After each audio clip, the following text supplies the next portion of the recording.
Hello, welcome back. I'm Tonya from Tonya's Witchy Kitchen. How are you doing today?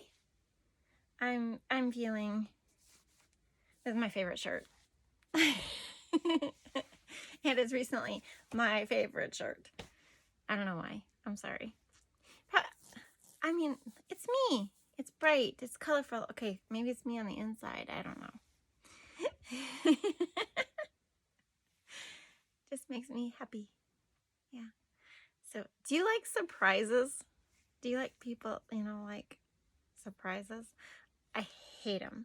I mean, as a kid, I loved them. Sure, whatever. But I have grown to not like them at all. Usually because there's consequences behind it or something behind it. So I'll give you a major example here. About a year and a half ago, somewhere around there, my husband surprised me with a new Suburban. Well, we call it a Suburban. It's not. It's a it's a Yukon or a GMC thing, whatever. But we had a Suburban way back, and then we had and then when my last child was born, we bought a Suburban just before, and I had it forever, and I loved that thing. I mean, I could do everything with that thing. I could push bales. Okay, don't tell him I said that. I could chase cows. I could herd a bull home. I could do cookies in the field. I could take it mud bogging. I hauled cottonwood branches in there, plants in there, all these things. And then we get this prissy vehicle. And I'm just like, yeah, I think I cried for a week. Seriously. And there's other things to it, but yeah, so I usually, if I get flowers, it's like, what did you do? Right? Because I don't get flowers randomly. It's like, what did you do? Which is bad, but, and I'm not a materialistic person at all, okay? I'm not, but I do I have expectations, okay? And, I expect something on Valentine's Day, even if it's just an Almond Joy candy bar. My birthday is, close to Valentine's, so I usually get a little bag of candy and, just, I'm thinking of you, type of thing in there. Okay. Anyway, yeah, I don't like surprises. Just because there's always an ulterior motive that I have learned with most of them. And it's not a bad thing. I mean, sometimes surprises are good, but sometimes, depending on who you're dealing with, sometimes they're not, So I was just wondering, like, do your loved ones surprise you in any way that you think is cool, or, or do little things? My mom is really great about sending the grandkids cards in the mail. Just because they love to get mail, Who gets mail? Everybody gets email nowadays, But it's cool to get a card, or a postcard even in the mail. But it's, that's gone up too, but oh well. It's cool. So, speaking of surprises, I'm going to leave you with a surprise. I don't know. Is it a cream soap? Are we doing a cream soap today? Are we doing face masks? Are we doing sun bars? Sea salt bars? I don't know. You'll just have to find out. So remember, 3 things. Dream big. Big. Bigger than the day before. Keep dreaming big. And it's okay to change those dreams. It's okay. You can be full-fledged into, this is what I'm doing, and you get halfway and you realize, no, this isn't really what I want, So if you jog left or jog right, it's okay. Change those dreams, but dream big. Be true to you. Doesn't mean you can be mean to other people. Okay? Doesn't mean you're ruling the roost or Lord of the Roost or whatever. Lord of the Roost. There was another sentence there, but I don't know what it was. Okay, you know, it doesn't matter where your status is. Be kind. Be kind, but be true to you. I know that's kind of seems like a contradiction, but you can do it. And 3. I had to look. I can't remember. You are worth it. You are worth it. Sometimes we screw up, but we're still worth it. Okay? So remember that. Let's go check out this video. Surprise! Bye-bye. Okay, so we are doing the dandelion syrup. We have tons of dandelions, and my bees are just a buzzing with them because there doesn't seem to be much else blooming. We have a pear tree that's blooming, but you know, the majority of stuff is only going to start blooming. So they have been all over the dandelions, and I have tried to pick just a few here and there. I could pick 100 and 200 and you wouldn't even notice. So this is a dandelion plant. See the leaves, and you can eat the leaves in lettuce or salads. I mean, in lettuce. And yep, here is our acres of grass and dandelions. Okay, so here's a good close-up of the leaves. You can eat them in smoothies. You can put them in salads. You know, whatever you would use lettuce for. Okay. And then these were the dandelions I'd picked. I have to pick off all the little stems because we don't want the stems in our concoctions. So depending on what you're using them for, dried, like it takes at least a week to dry these things. And they will fold up and they might get fuzzy. That's okay. So if you want to check out a really good blog, the Nerdy Farm Wife has, I can't remember if it's 12 things to do with dandelions or 10 things or whatever, but she has an awesome blog about all the different things you can do with dandelions. And there's even more stuff out there. Like, it's amazing. And I will try really, really hard to post her link below.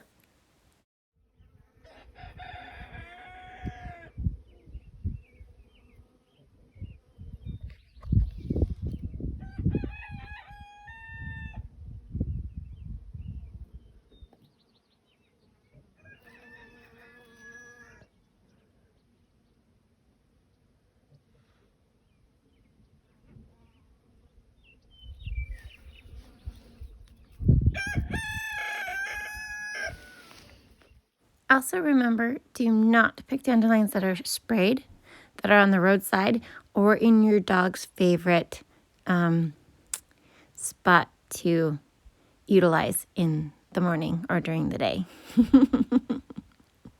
So these were the dandelions I picked. I figured I had 3 cups very loosely packed dandelions.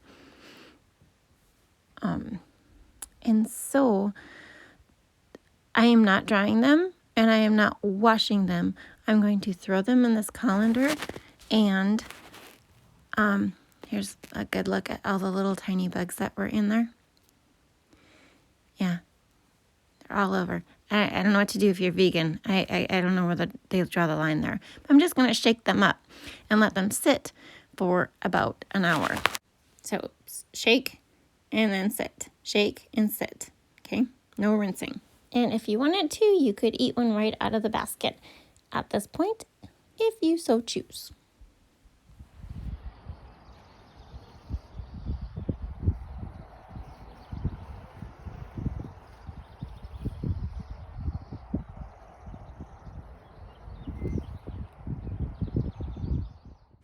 And now comes the tedious job of cutting off the little green, just the bottom, okay? Now, some people will take all the green off, like pick out all the leaves. And I'm just not that particular. They say it's, it contains, something. And, I just wasn't going to do it. Okay, so I snipped the bottom off. That was part of the stem. And then threw the flowers and whatever little bit of green went with them into the pot. Okay? So the more green you have, the more bitter it could be. But, you know, I was just... Some people...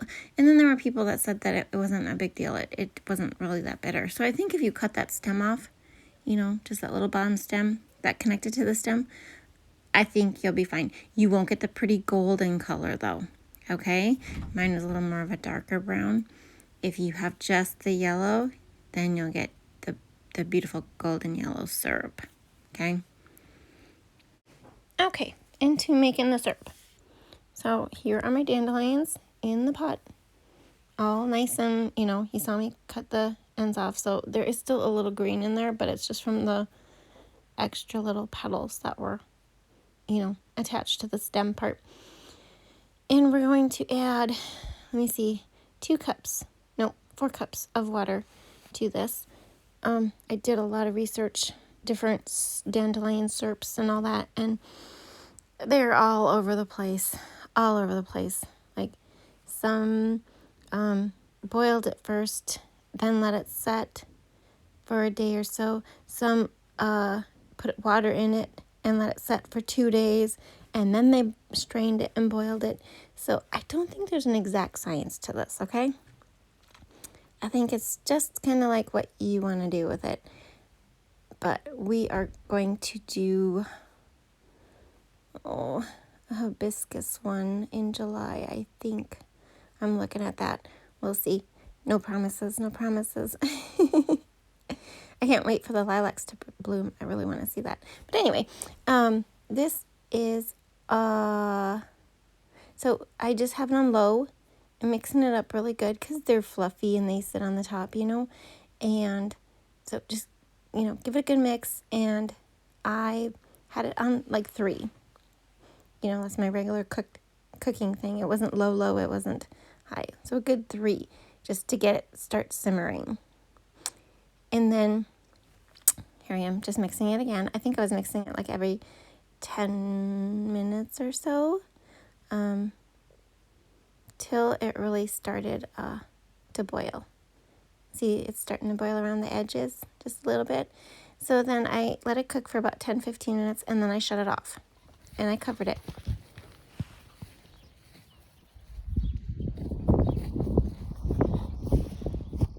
Okay, and I let it set over. I was going to let it set 8 hours, but it ended up sitting overnight, okay? So it got a little dark. Strain it through the cheesecloth and the colander. And because of cheesecloth, you need to get all those little fine things out. And the plant components. And squeeze it out really, really good. And you can compost that if you want. Great compost. My liquid was kind of green, on the greeny brown side. I'm sure it's 1, because I let it set so long. And 2, because there was that little bit of green in there. So then you just pour it into the pot. Make sure you know how much you had.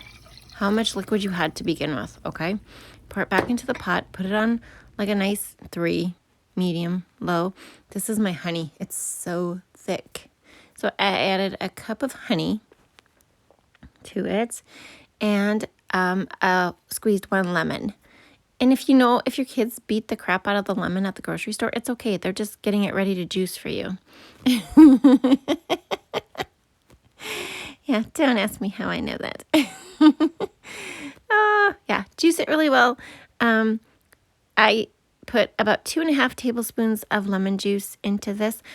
People have put oranges and they have put cinnamon, but yeah, you know, whatever you want. And 1 cup sugar I added to it. A lot of people added more sugar than honey. I did a 50-50 ratio. Just try it out, see what happens. And then you want to reduce it to half, okay? You want to reduce it to about half the liquid. And if you don't know, just, you know, measure it out. And if it's not half, throw it back on the pan. Put it into a jar, okay? Pour it into a jar, and you're going to refrigerate it till it's cold or till you want to use it. And uses would be on pancakes, waffles, toast, in your tea, coffee with milk, any of those things, we are going to make a spritzer. So we have this beautiful cup. I don't know why I took a picture of the cup. And you want a good carbonated water. Like if it's got flavorings, that's fine, but you don't want anything with, sugars in it. And I did about 3 tablespoons of my syrup to the 1 can of carbonated water, and I forgot to take a picture because it was good. So I was like, oh my gosh, I need a picture of this. Yeah. So this is my syrup. This is what it looks like. Store it in the fridge. Okay, keep it in the fridge. If it starts to go moldy, throw it. But like I said, pancakes, waffles, toast, it's super good. I hope you try this. I hope you had a good time. I did. Thank you for stopping by. I'll see you next time. Bye-bye.